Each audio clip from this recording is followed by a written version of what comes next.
Ez Kurdim Kurd. Nikarim li hemberî zilmê bêdeng nimînim.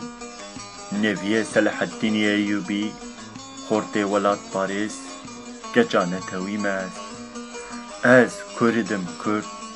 Her dem xebatkarê welatim, hêviya dilê dayîka me ez.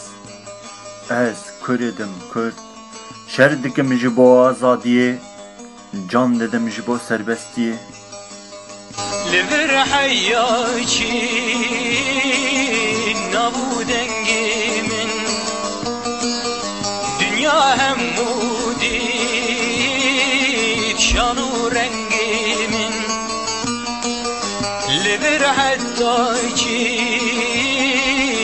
nabû dengê min, dünya hemû dît şan û rengê min. Temaşekil şeru cengimin,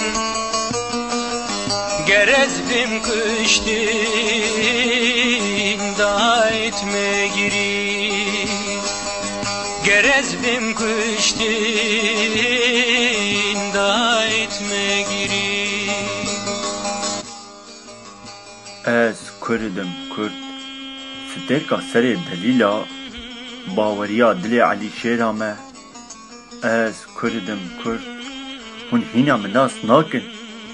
Ezim şoreş, ezim cenga ji bo Kurdistan, ezim ew keç û xortên can feda, ezim tirsa dilê neyaran, ezim kabûsa dijmin.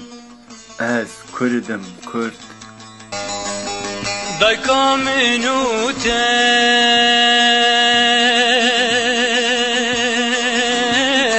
tev Kurdistanê we,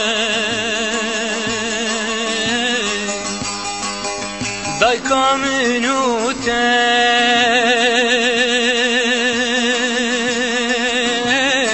tev Kurdistanê we. Em wê xelas kîn ji bin destanê.